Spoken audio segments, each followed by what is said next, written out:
Aborto. Un aborto es un procedimiento para terminar un embarazo. Se puede hacer de dos maneras diferentes. Aborto con medicamentos. Utiliza medicamentos para interrumpir el embarazo. A veces se le llama aborto terapéutico o pastillas abortivas. Aborto quirúrgico. Procedimiento para extraer el embarazo del útero. A veces se le llama aborto inducido. Si está pensando en hacerse terminar su embarazo, hable con su profesional de la salud. Su proveedor puede explicarle cómo se realizan los procedimientos, así como los riesgos y beneficios de cada tipo. Abscesos. Un absceso es una cavidad donde se acumula pus. Se puede tener abscesos en casi cualquier parte del cuerpo. Cuando un área se infecta, el sistema inmunitario intenta combatir la infección. Los glóbulos blancos se dirigen hacia el área infectada, se acumulan dentro del tejido lesionado y causan inflamación. Durante este proceso se forma el pus. El pus es una mezcla de células sanguíneas blancas, gérmenes y tejido muerto. Las bacterias, los virus, los parásitos y objetos ingeridos pueden causar la formación de abscesos. Los abscesos en la piel son fáciles de detectar porque son zonas enrojecidas, hinchadas y dolorosas.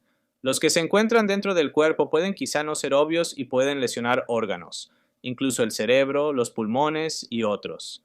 Los tratamientos incluyen drenarlos y tomar antibióticos. Abuso de las personas mayores. Muchos adultos mayores son víctimas de abusos. Este maltrato a una persona mayor es por lo general de parte de un cuidador. Puede ocurrir dentro de la familia. También puede ocurrir en centros especiales o residencias para adultos mayores. El maltrato puede ser abuso físico, sexual y emocional, negligencia o abandono, abuso financiero, el robo de dinero o pertenencias. Posibles signos de maltrato a personas mayores incluyen moretones inexplicables, quemaduras y lesiones. También pueden haber úlceras por presión y falta de higiene. La persona puede parecer ausente, agitada y deprimida. Puede haber un cambio repentino en la situación financiera de la persona. El abuso de personas mayores no se detendrá por sí solo. Alguien tiene que intervenir y ayudar. Si usted piensa que una persona mayor se encuentra en peligro, llame al 911. De lo contrario, contacte a los servicios de protección para adultos. NIH, Instituto Nacional sobre el Envejecimiento. Abuso sexual de menores. El abuso sexual de menores es una forma de maltrato al menor. Incluye un amplio espectro de acciones entre un niño y un adulto, o con niños mayores. Con frecuencia, aunque no siempre, implica un contacto físico, exhibir sus órganos genitales. Ante un niño o presionar a un niño a tener relaciones sexuales es abuso sexual contra el menor. Utilizar niños en pornografía también es abuso sexual contra los menores. La mayoría de los abusadores conocen al niño de quien abusan.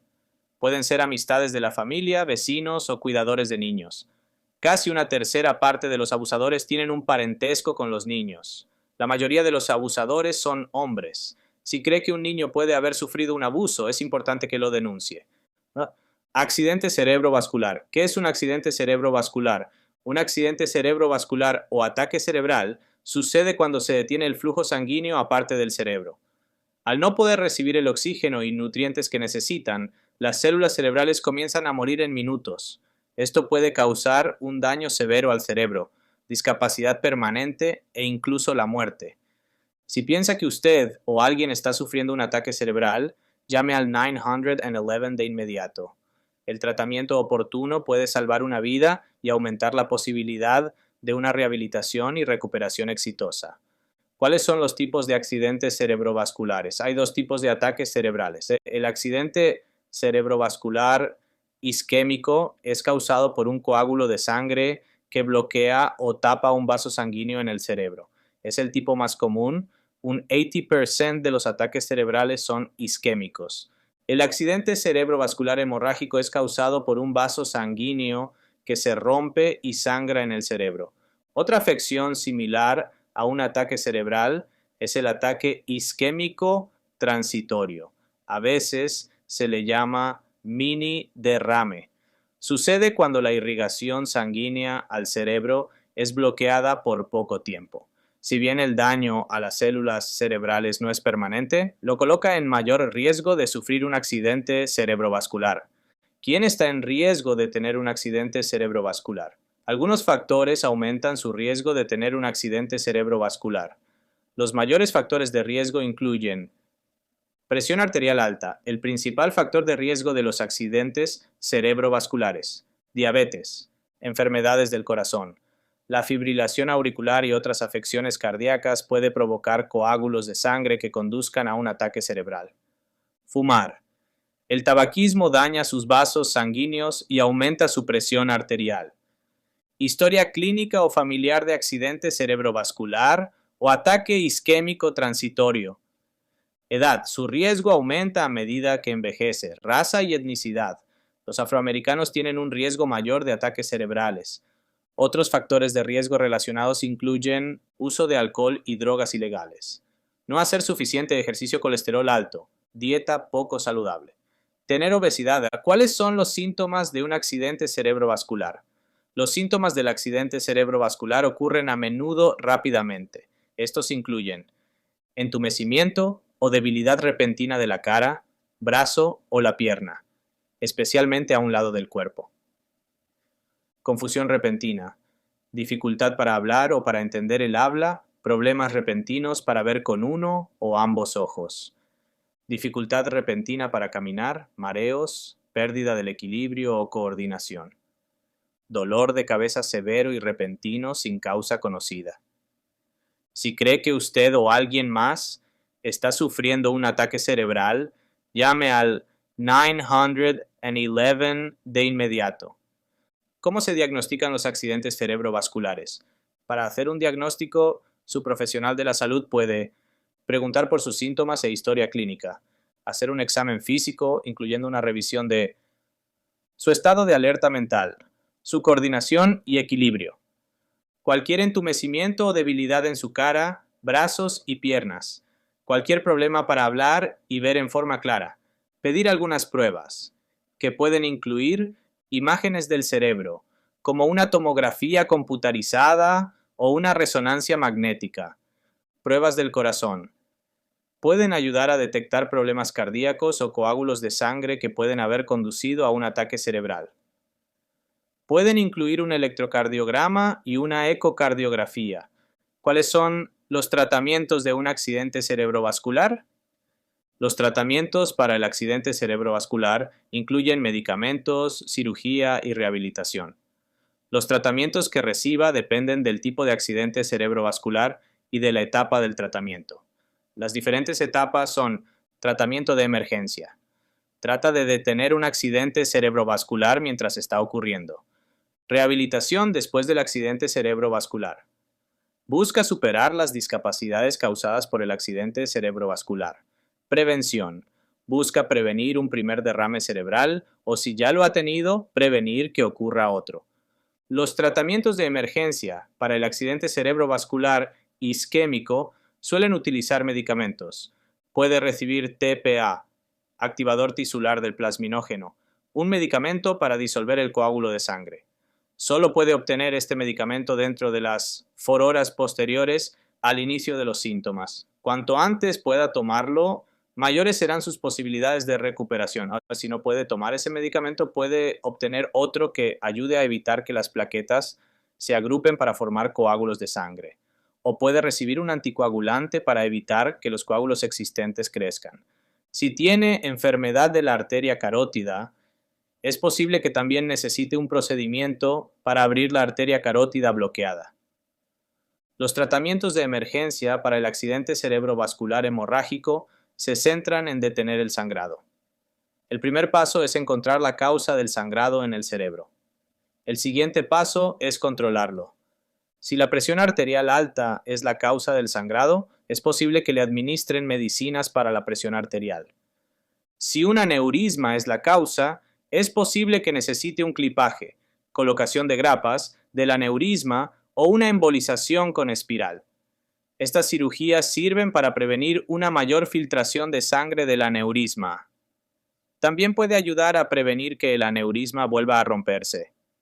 Si una malformación arteriovenosa es la causa de un accidente cerebrovascular, es posible que necesite repararla. Una malformación arteriovenosa es una maraña de arterias y venas defectuosas que pueden romperse dentro del cerebro. Una reparación de malformaciones arteriovenosas puede consistir en cirugía. Inyectar una sustancia en los vasos sanguíneos de la malformación para bloquear el flujo sanguíneo. Radiación para encoger los vasos sanguíneos de la malformación. La rehabilitación posterior al ataque cerebral puede ayudarle a volver a aprender las habilidades que perdió por los daños causados. El objetivo es tratar de volver a ser lo más independiente posible y tener una mejor calidad de vida. La prevención de un nuevo accidente cerebrovascular también es importante, ya que tener uno aumenta el riesgo de sufrir otro. La prevención puede incluir cambios en el estilo de vida saludables para el corazón y medicamentos. ¿Se pueden prevenir los accidentes cerebrovasculares? Si ya ha tenido un accidente cerebrovascular o está en riesgo de tener uno y quiere prevenirlo en el futuro, puede hacer algunos cambios saludables en su estilo de vida al comer una dieta saludable para el corazón, lograr un peso saludable, manejar el estrés, hacer actividad física regular, dejar de fumar, controlar su presión arterial alta y los niveles de colesterol. Si estos cambios no son suficientes, es posible que necesite medicamentos para controlar sus factores de riesgo. NA, Instituto Nacional de Trastornos Neurológicos y Accidentes Cerebrovasculares. Accidente cerebrovascular hemorrágico. Un ataque cerebral, también llamado apoplejía, es una emergencia médica. Hay dos tipos, isquémico y hemorrágico. El accidente cerebral hemorrágico es el tipo menos común. Ocurre cuando un vaso sanguíneo se rompe y sangra dentro del cerebro. En cuestión de minutos, las células del cerebro comienzan a morir. Las causas incluyen un aneurisma hemorrágico, una malformación arteriovenosa o la rotura de una pared arterial. Los síntomas de un derrame cerebral son entumecimiento o debilidad repentina de la cara, brazo o pierna, especialmente en un lado del cuerpo. Confusión repentina, dificultad para hablar o entender el lenguaje, dificultad repentina para ver con uno o ambos ojos, problemas para caminar repentina, mareos, pérdida de equilibrio o coordinación, dolor de cabeza severo repentino sin causa conocida. Es importante tratar los ataques cerebrales lo más rápido posible. En un accidente cerebrovascular hemorrágico, los primeros pasos consisten en encontrar la causa del sangrado en el cerebro y luego controlarlo. Se puede necesitar cirugía. La rehabilitación tras un accidente cerebrovascular puede ayudar a las personas a superar las discapacidades causadas por la apoplejía. NIH, Instituto Nacional de Trastornos Neurológicos y Accidentes Cerebrovasculares. Accidente cerebrovascular isquémico. Un ataque cerebral es una emergencia médica. Hay dos tipos, isquémico y hemorrágico. El ataque cerebral isquémico es el tipo más común. En general es causado por un coágulo sanguíneo que bloquea o tapa un vaso sanguíneo en el cerebro. Esto evita que la sangre fluya hacia este órgano. En cuestión de minutos, las células del cerebro comienzan a morir. Otra causa es la estenosis o estrechamiento arterial. Esto puede suceder debido a la aterosclerosis, una enfermedad en la que se acumula placa en las arterias. Los ataques isquémicos transitorios se producen cuando la sangre no llega al cerebro por unos instantes. Tener un ataque isquémico transitorio puede significar que usted está en riesgo de sufrir un derrame cerebral más grave. Los síntomas de un derrame cerebral son entumecimiento o debilidad repentina de la cara, brazo o pierna, especialmente en un lado del cuerpo. Confusión repentina, dificultad para hablar o entender el lenguaje, dificultad repentina para ver con uno o ambos ojos, problemas para caminar repentino, mareos, pérdida de equilibrio o coordinación, dolor de cabeza severo repentino sin causa conocida. Es importante tratar los ataques cerebrales lo más rápido posible. Los anticoagulantes pueden usarse para detener un derrame cerebral mientras está ocurriendo, disolviendo en forma rápida el coágulo de sangre. La rehabilitación tras un accidente cerebrovascular puede ayudar a las personas a superar las discapacidades causadas por la apoplejía o ataque cerebral. NIH, Instituto Nacional de Trastornos Neurológicos y Accidentes Cerebrovasculares. Acidez estomacal. La acidez es una sensación de ardor dolorosa en el pecho o la garganta. Ocurre cuando el ácido del estómago regresa hacia el esófago, el tubo que transporta la comida desde la boca hacia el estómago. Si tiene acidez más de 2 veces por semana, es posible que tenga enfermedad por reflujo gastroesofágico, ERG, aunque es posible que sufra de ERG aún sin tener acidez estomacal. El embarazo, algunos alimentos, las bebidas alcohólicas y algunas medicinas pueden provocar acidez. El tratamiento de la acidez es importante porque con el transcurso del tiempo, el reflujo puede dañar el esófago. Las medicinas sin receta médica pueden ayudar. Si la acidez persiste, es posible que necesite medicinas con receta médica o una cirugía. Si usted, además, tiene otros síntomas, como un dolor opresivo en el pecho, podría tratarse de un infarto, ataque al corazón. Busque ayuda de inmediato. Acné. El acné es una enfermedad común de la piel que provoca espinillas, granos. Las espinillas se forman cuando los folículos pilosos que se encuentran debajo de la piel se tapan. La mayoría de las espinillas aparecen en el rostro, el cuello, la espalda, el pecho y los hombros. Cualquier persona puede tener acné, pero es común en los adolescentes y los adultos jóvenes. No es grave, pero puede dejar cicatrices. Nadie sabe exactamente cuál es la causa del acné. Es probable que los cambios hormonales, tales como los que ocurren en la adolescencia o el embarazo, tengan alguna relación con su aparición. Existen muchos mitos acerca de las causas del acné. Con frecuencia se culpa al chocolate y las comidas grasosas, pero en la mayoría de los casos hay pocas evidencias de que la comida tenga algún efecto sobre el acné. Otra creencia común es que la piel sucia puede favorecer el acné.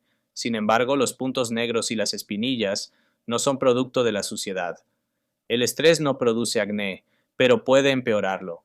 Si tiene acné, limpie su piel con suavidad. Intente no tocarse la piel. Evite el sol. Los tratamientos para el acné incluyen medicamentos y cremas. NIH, Instituto Nacional de Artritis y Enfermedades Musculoesqueléticas y de la Piel. Acupuntura. La acupuntura se ha practicado en China y en otros países asiáticos por miles de años. Es una práctica que implica estimular partes específicas del cuerpo, generalmente mediante la inserción de agujas muy finas. Esto crea un cambio en las funciones físicas del cuerpo. Las investigaciones han demostrado que la acupuntura reduce las náuseas y los vómitos después de una cirugía y quimioterapia. También puede aliviar el dolor. Los investigadores no comprenden en su totalidad el efecto de la acupuntura, pero se cree que podría ayudar a la actividad de los químicos que alivian el dolor del cuerpo. También podría afectar la manera en la que se liberan las sustancias químicas que regulan la presión arterial y el flujo de la sangre. NIH, Centro Nacional de Salud Complementaria e Integral. Adenoides. ¿Qué son las adenoides? Las adenoides son un parche de tejido en la parte alta de la garganta, justo detrás de la nariz. Junto a las amígdalas son parte del sistema linfático. El sistema linfático elimina las infecciones y mantiene equilibrados los fluidos corporales. Las adenoides y las amígdalas atrapan gérmenes que entran por la boca y la nariz. Por lo general, las adenoides comienzan a reducir su tamaño después de los 5 años de edad. En la adolescencia desaparecen casi por completo. Para entonces, el cuerpo tiene otras formas de combatir los gérmenes. ¿Qué son las adenoides hipertróficas? Se les llama adenoides hipertróficas cuando están hinchadas. Es un problema común en los niños. ¿Qué causa las adenoides hipertróficas? Las adenoides de su hijo pueden agrandarse o inflamarse por diferentes razones. Puede ser que su hijo tenga adenoides agrandadas al nacer. Las adenoides también pueden hincharse cuando están luchando contra una infección. Pueden quedar hinchadas aún después que la infección se haya curado. ¿Qué problemas pueden causar las adenoides hipertróficas? Las adenoides hipertróficas pueden dificultar la respiración por la nariz. Su niño podría terminar respirando solo por la boca. Esto puede causar boca seca, que también puede provocar mal aliento, labios partidos. Secreción por la nariz. Otros problemas de las adenoides hipertróficas pueden incluir respiración ruidosa, ronquidos, sueño inquieto, apnea del sueño, una afección que causa que usted deje de respirar repetidamente durante el sueño, infección de oído. ¿Cómo se diagnostican las adenoides hipertróficas? Para saber si su hijo tiene adenoides hipertróficas, el profesional de la salud puede Preguntar acerca de la historia clínica de su hijo, incluyendo sus síntomas. Examinar los oídos, garganta y la boca de su hijo. Revisar su cuello. Dado que las adenoides están más arriba de la garganta, el profesional de la salud no puede verlas solo mirando por la boca de su hijo. Para verificar el tamaño de las adenoides, su proveedor puede usar un espejo especial en la boca, un tubo largo y flexible con una luz, un endoscopio, una radiografía. ¿Cuáles son los tratamientos para las adenoides hipertróficas? El tratamiento depende de lo que está causando el problema. Si los síntomas de su hijo no son muy serios, es posible que no necesite tratamiento. Si necesita tratamiento, su hijo podría recibir un aerosol nasal para reducir la hinchazón. O antibióticos si el profesional de la salud piensa que su hijo tiene una infección bacteriana. En algunos casos, su hijo puede necesitar una extirpación de las adenoides o adenoidectomía. ¿Qué es una adenoidectomía y por qué mi hijo podría necesitar una? Una adenoidectomía es una cirugía para extirpar las adenoides. El profesional de la salud puede recomendar esta cirugía si su hijo tiene infecciones repetidas de las adenoides. A veces, las infecciones también pueden causar infecciones de oído y acumulación de líquido en el oído medio. Los antibióticos no están eliminando las infecciones bacterianas de las adenoides. Las adenoides hipertróficas bloquean las vías respiratorias. Si también hay problemas con las amígdalas, es probable que a su hijo le hagan también una amigdalectomía, extirpación de las amígdalas, al mismo tiempo que le extirpen las adenoides. Después de la cirugía, su hijo generalmente se va a casa el mismo día. Probablemente tendrá algo de dolor en la garganta, mal aliento y secreción de la nariz. Puede tomarle varios días sentirse mejor. Adherencias. Las adherencias son cintas de tejido parecidos a una cicatriz. Normalmente, tejidos internos y órganos tienen superficies resbaladizas para que se puedan acomodar al moverse el cuerpo. Las adherencias causan que los tejidos u órganos se queden pegados. Pueden pegar lazos intestinales entre sí o con órganos cercanos o con la pared del abdomen. Pueden arrancar de su lugar secciones de los intestinos, lo que puede impedir el paso de alimentos a través de este. Las adherencias pueden ocurrir en cualquier parte del cuerpo, pero usualmente se forman después de una cirugía abdominal. Casi todos quienes se someten a una cirugía abdominal muestran adherencias. Algunas adherencias no causan problemas, pero cuando obstruyen el intestino parcial o totalmente, pueden causar ciertos síntomas como cólicos abdominales dolorosos o dolor abdominal, vómitos, distensión abdominal, imposibilidad para eliminar gases. Estreñimiento. A veces las adherencias pueden causar infertilidad en la mujer porque previenen que el óvulo fertilizado llegue al útero. No existen exámenes para detectar las adherencias. Los doctores generalmente las encuentran durante una cirugía para diagnosticar otros problemas. Algunas adherencias desaparecen por sí mismas. Si hay una obstrucción intestinal parcial, una dieta baja en fibra puede facilitar el paso de los alimentos a través del área afectada.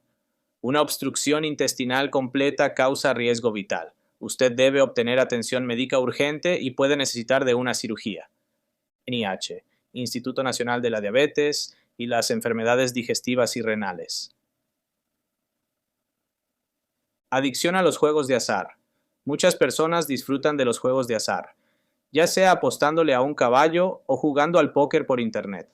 La mayoría de las personas que juegan no tienen ningún problema, pero algunas otras tienen dificultad para resistirse o controlar el impulso de jugar. Los signos de que existe un problema incluyen pensar continuamente en el juego, mentir acerca del juego, utilizar tiempo familiar o laboral para jugar, sentirse mal después de jugar, pero no dejar de hacerlo, jugar con el dinero que se necesita para otras cosas. Si a usted le preocupa su adicción a los juegos, busque ayuda. Su proveedor de cuidados de salud puede ayudarlo a encontrar el tratamiento más adecuado para usted. NIA, Institutos Nacionales de la Salud, afasia. ¿Qué es la afasia? La afasia es un trastorno del lenguaje que hace que se dificulte leer, escribir y expresar lo que se quiere decir. A veces también dificulta entender lo que otras personas están diciendo. La afasia no es una afección, es un síntoma de daño en las partes del cerebro que controlan el lenguaje. Los signos de afasia dependen de la parte del cerebro que está dañada. Existen 4 tipos principales de afasia. Afasia expresiva. Sucede cuando se sabe lo que se quiere decir, pero se tienen problemas para decir o escribir los pensamientos. Afasia receptiva. Afecta la habilidad de leer y entender el lenguaje. Se puede escuchar lo que dicen las personas o ver las palabras en un impreso, pero no se le encuentra sentido a lo que se lee o escucha. Afasia global es la pérdida de casi toda habilidad lingüística. No se puede hablar, entender el lenguaje, leer o escribir.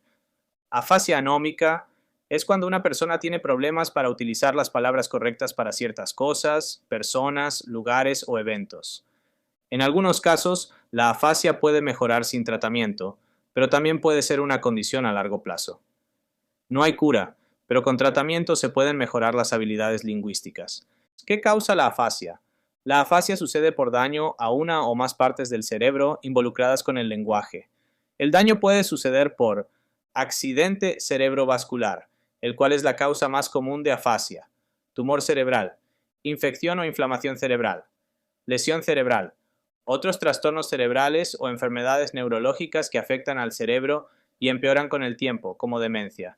¿Quién tiene más probabilidades de desarrollar afasia? Cualquier persona puede desarrollar afasia a cualquier edad, pero la mayoría de las personas con afasia son de edad mediana o mayores. La mayoría de los tipos de afasia sucede repentinamente por un accidente cerebrovascular o por una lesión cerebral. La afasia causada por un tumor o trastorno cerebral puede desarrollarse lentamente con el tiempo. ¿Cómo se diagnostica la afasia? Si un profesional de la salud observa signos de afasia, el profesional de la salud puede evaluar la capacidad de la persona para entender el lenguaje y el habla. Esto incluye hacer preguntas y observar si la persona puede. Seguir instrucciones simples. Pedir una resonancia magnética para determinar si hay una lesión cerebral y si parte del cerebro está dañado. Estos análisis incluyen resonancia magnética, tomografía computarizada. Si las imágenes muestran signos de afasia, puede que se necesiten más pruebas. Estas pruebas miden qué tanto el daño cerebral ha afectado la capacidad de hablar, leer, escribir y entender. En la mayoría de los casos, las pruebas las hace un patólogo del habla y lenguaje o un terapeuta lingüístico, un especialista que trata trastornos del lenguaje y comunicación. ¿Cuáles son los tratamientos para la afasia? Algunas personas se recuperan completamente de la afasia sin ningún tratamiento. Sin embargo, la mayoría de las personas deben empezar terapia del habla y lenguaje para tratar la afasia lo más pronto posible. El tratamiento puede ser individual o en grupo, con un terapeuta del habla. La terapia utilizando una computadora también puede ayudar. La terapia específica depende del tipo de pérdida del lenguaje que tenga la persona. Puede incluir ejercicios de lectura, escritura, seguir instrucciones y repetir lo que dice el terapeuta. La terapia también puede incluir aprender a comunicarse con gestos, teléfonos u otros dispositivos electrónicos. La participación de la familia puede ser una parte importante de la terapia del habla. Los miembros de la familia pueden aprender a ayudar con la recuperación en muchas formas, como utilizar lenguaje sencillo, incluir a la persona con afasia en las conversaciones, repetir o escribir palabras claves para ayudar a comunicar de manera más clara. Las habilidades lingüísticas pueden continuar mejorando durante años. Por lo general, las personas recuperan su habilidad de comprender el lenguaje mejor que su capacidad de hablar. ¿Qué tanto se recupera una persona? Depende de muchas cosas, incluyendo qué causó la lesión cerebral, qué parte del cerebro se lesionó, cómo se lastimó el cerebro y qué tanto se lastimó la edad y la salud de la persona. ¿Puede prevenirse la afasia?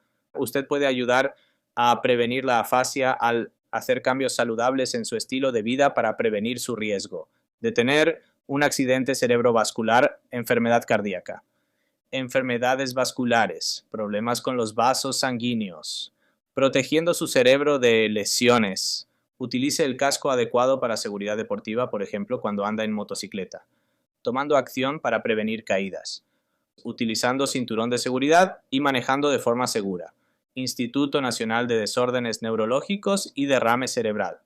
Afecciones posteriores al COVID-19, COVID-19 persistente. ¿Qué son las afecciones posteriores al COVID, COVID persistente, COVID-19 enfermedad por coronavirus 2019, es una afección causada por un virus.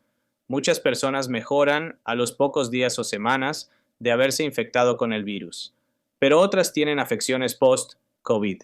Estas pueden tener síntomas que persisten durante semanas, meses o incluso años, parecen recuperarse de COVID-19, pero luego ven que sus síntomas regresan.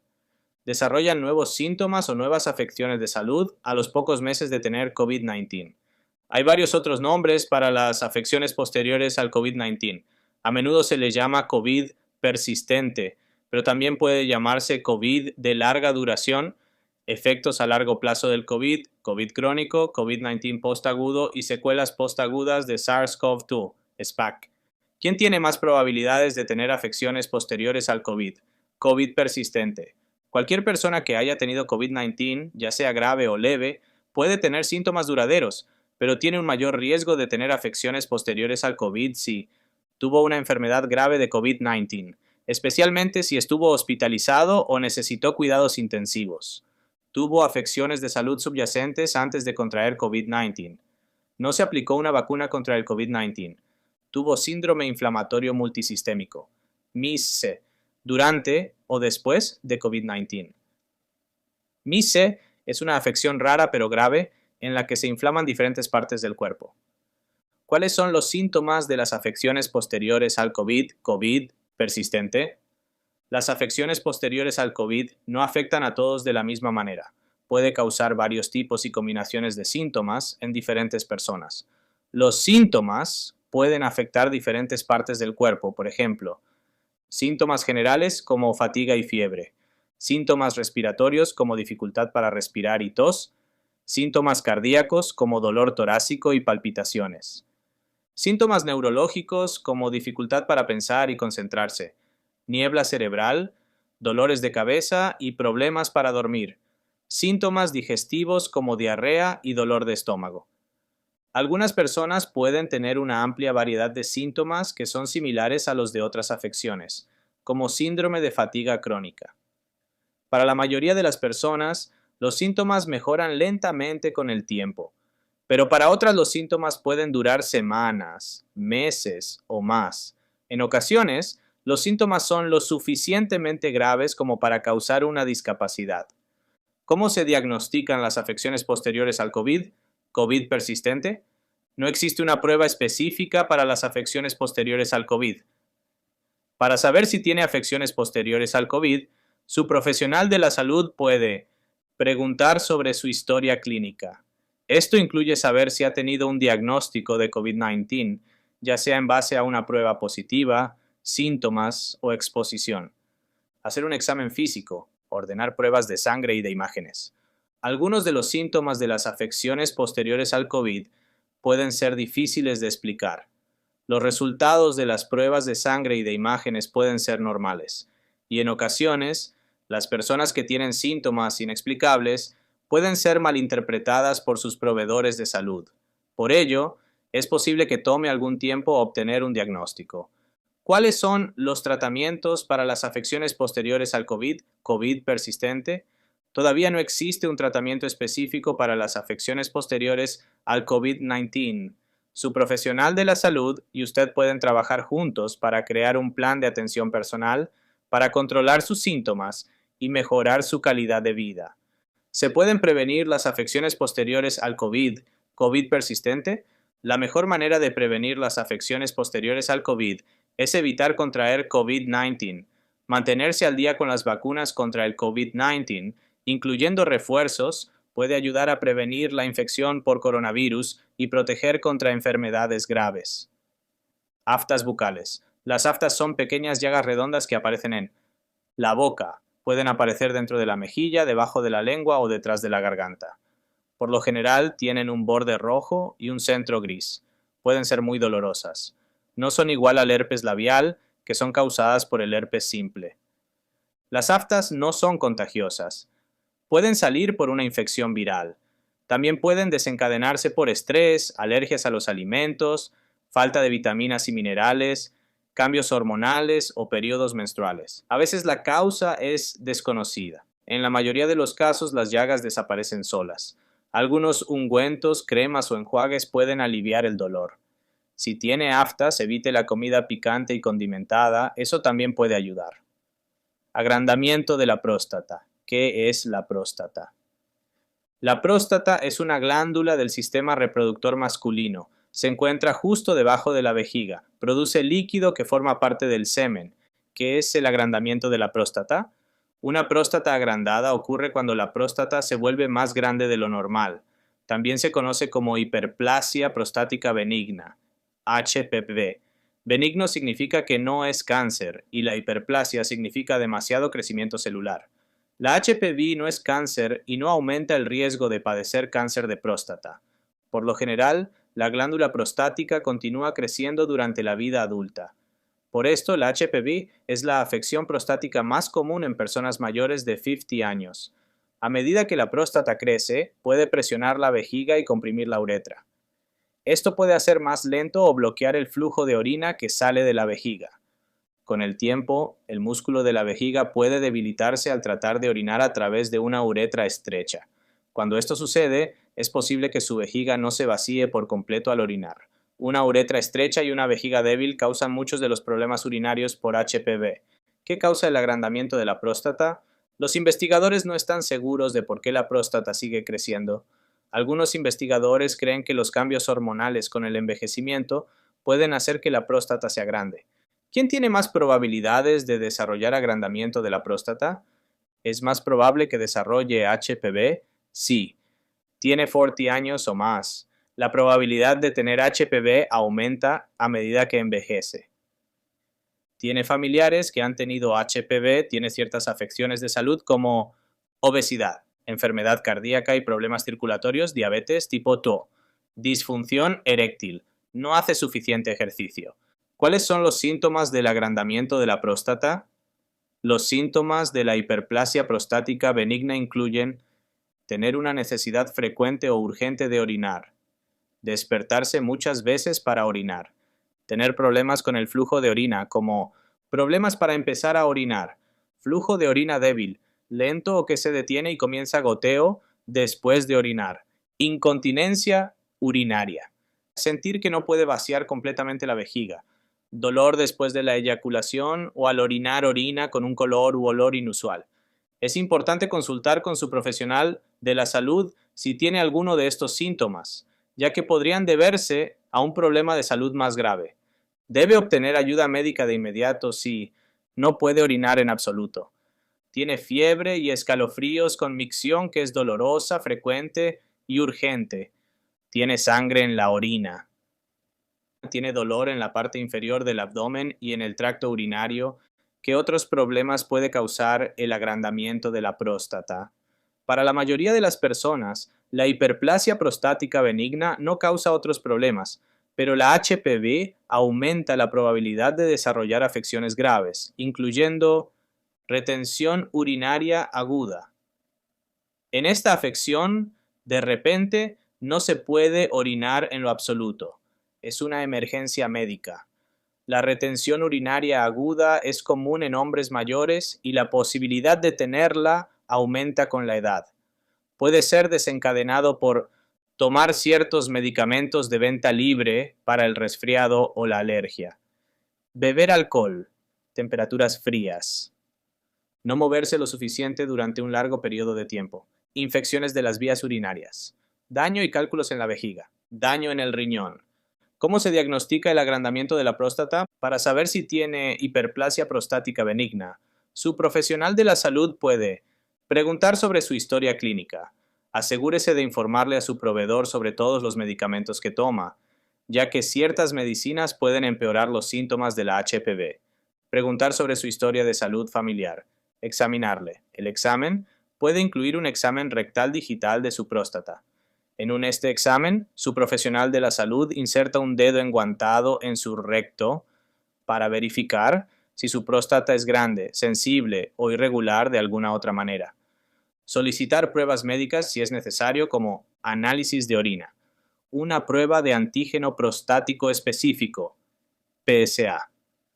Pruebas urodinámicas para ver qué tan bien puede retener y liberar la orina. Cistoscopia para observar el interior de la uretra y la vejiga. Imágenes de ultrasonido de su próstata y tracto urinario. Una biopsia de próstata para diagnosticar o descartar cáncer de próstata. ¿Cuáles son los tratamientos para el agrandamiento de la próstata? No todas las personas necesitan tratamiento para la hiperplasia prostática benigna. Las opciones de tratamiento dependen de cuánto le molesten sus síntomas, su salud, edad y el tamaño de su próstata. Cambios en el estilo de vida pueden mejorar los síntomas leves, incluyendo beber menos líquidos antes de acostarse o salir, evitar o reducir las bebidas con cafeína y alcohol. Entrenar la vejiga y ejercitar los músculos que controlan el flujo de orina. Prevenir o tratar el estreñimiento. Medicamentos pueden ayudar con los síntomas leves a moderados al detener el crecimiento de la próstata, encoger la próstata, relajar los músculos para mejorar el flujo de orina. En ocasiones, combinar dos tipos de medicamentos ayuda más que tomar solo un tipo de medicina. Los procedimientos médicos pueden ayudar a mejorar los síntomas de HPV de moderados a graves cuando los medicamentos no ayudan lo suficiente. Hay varios tipos diferentes de procedimientos. Todos usan un instrumento que se inserta en la uretra para ensanchar la uretra, destruir parte de la próstata con calor. La cirugía puede ser útil cuando los síntomas son graves. Otros tratamientos no han ayudado o si tiene otro problema, como daño en la vejiga. Se utilizan diferentes tipos de cirugía para quitar parte o la totalidad de la próstata, hacer cortes en la próstata para aliviar la presión de la uretra. La mayoría de las cirugías para la HPV se realizan con herramientas que se insertan en la uretra.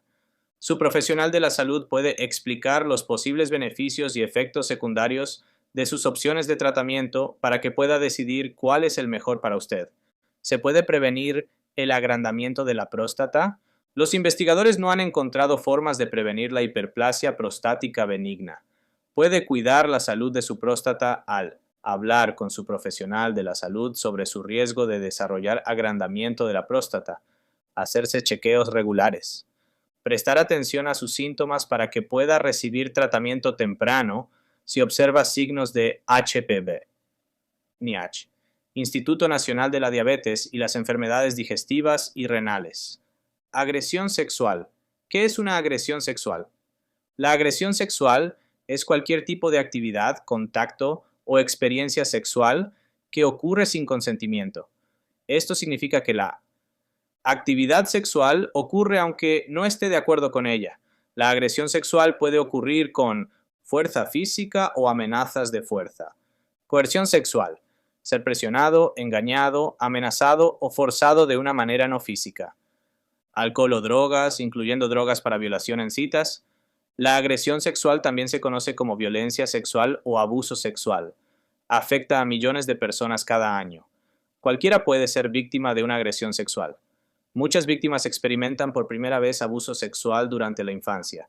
La mayoría de las víctimas son niñas y mujeres, pero muchos niños y hombres también son víctimas de agresión sexual. Si ha sido agredido sexualmente, nunca es su culpa. Es algo que le pasa a usted. ¿Qué incluye la agresión sexual? La agresión sexual es cualquier actividad sexual no deseada, incluyendo actividad sexual con contacto físico, que involucra desde contacto sexual o besos hasta violación o intento de violación. Actividad sexual sin contacto físico, incluyendo cosas que pueden suceder en persona, en línea o a través de mensajes de texto como exhibicionismo o flashing, cuando alguien le muestra a sus genitales sin pedirle permiso. Ser forzado a mirar imágenes sexuales o posar para fotos sexuales. Recibir mensajes de texto no deseados con fotos o mensajes sexuales.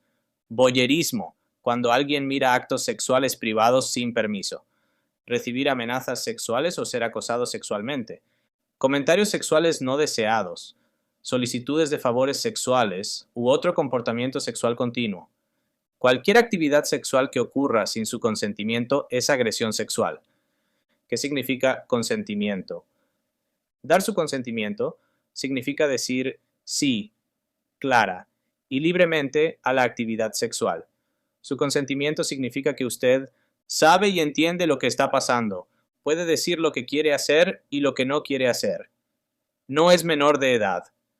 No está siendo presionado o engañado para hacer cosas que no quiere hacer. Entregar el consentimiento no es silencio. No decir no no significa que esté diciendo sí. Haber consentido en el pasado, haber dicho sí al sexo con alguien en el pasado no significa que haya aceptado toda actividad sexual en el futuro. Esto es así en una relación pasajera o en una relación duradera.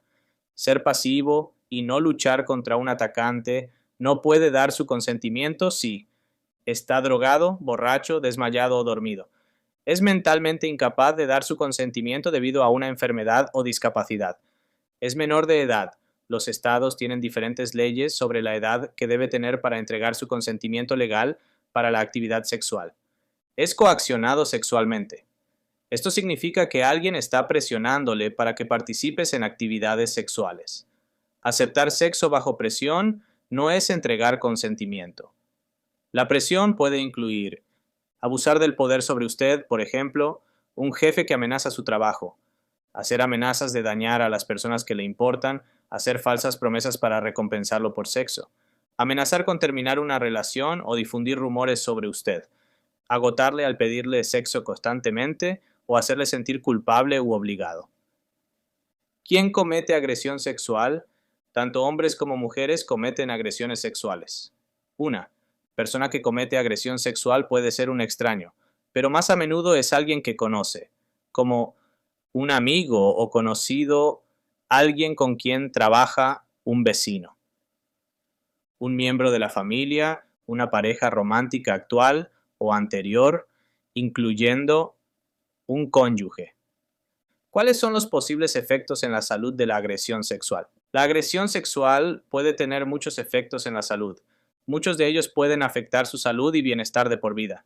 Los efectos pueden incluir efectos físicos tales como contusiones o lesiones genitales, enfermedades de transmisión sexual, embarazo, problemas continuos con salud reproductiva femenina, trastornos digestivos, su corazón, salud sexual, efectos psicológicos como depresión o ansiedad, pensamientos sobre el suicidio, trastorno de estrés postraumático. Las víctimas de agresión sexual tienen más probabilidades de fumar, tener un trastorno por consumo de alcohol, usar drogas ilegales y tener conductas sexuales de riesgo.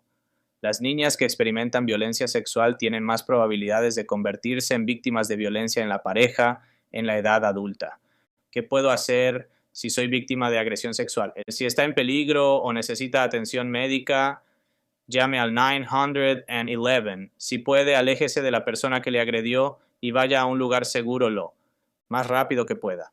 Puede llamar a la línea directa nacional de agresión sexual al 800-656-HOPE 4673 para conectarse con un proveedor de servicios de agresión sexual en su área que pueda referirle a recursos locales.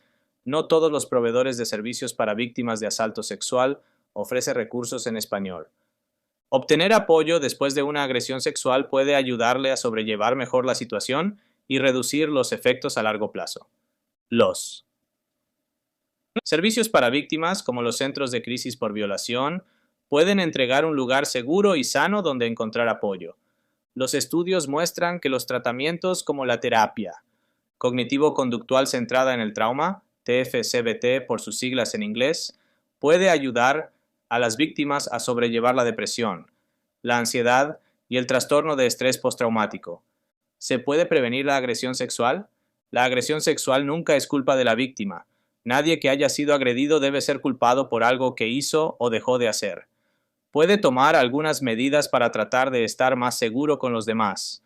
Ir a fiestas con amigos. Cuídense unos a otros. Si un amigo parece estar borracho o drogado, llévalo a un lugar seguro. Tenga un plan sobre cómo llegará a casa, también vigile su consumo de alcohol. Alguien podría agregarle alcohol o droga sin que usted lo sepa. Conozca personas por primera vez en un lugar público. Escuche sus corazonadas. Si se siente incómodo con alguien, retírese del lugar. Preste atención a sus alrededores. Cuando camine solo, quédese en áreas concurridas y bien iluminadas. Y no use audífonos.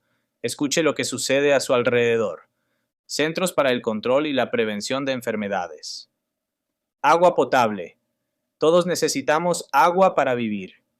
La cantidad depende de nuestra talla, el nivel de actividad y el clima donde vivimos. El agua potable de la llave es una combinación de aguas que se encuentran en la superficie del suelo, superficial, y aguas subterráneas. El agua superficial incluye a los ríos, lagos y represas. Las aguas subterráneas provienen del subsuelo, capa de suelo debajo de la capa superficial de la Tierra. En los Estados Unidos existe uno de los suministros de agua más sanos del mundo, pero la calidad del agua potable puede variar de un lugar a otro. Esta depende de la condición de la fuente, del agua y del tratamiento que recibe. El tratamiento puede incluir agregarle fluoruro para prevenir las caries y cloruro para matar a los gérmenes. En los Estados Unidos, su proveedor de agua potable debe enviarle informes anuales sobre el agua potable. El informe incluye de dónde viene el agua y qué contaminantes puede contener. Centros para el Control y la Prevención de Enfermedades. Ahogo. Las personas se ahogan cuando tienen mucha agua en sus pulmones. Usted puede ahogarse en apenas 1 pulgada o 2 de agua. Los bebés pueden ahogarse en una bañera o en un lavabo. Los preescolares tienen más probabilidades de ahogarse en las piscinas. Las personas con trastornos convulsivos también están en riesgo cuando están en el agua. El ahogamiento puede ocurrir en forma rápida y silenciosa. Las precauciones para evitar un ahogo deben incluir colocar cercas alrededor de las piscinas, supervisar a los niños cerca de cualquier cuerpo de agua, incluyendo bañeras, no nadar o navegar cuando se encuentre bajo los efectos del alcohol o de sedantes, utilizar chalecos salvavidas para navegar, aprender resucitación cardiopulmonar.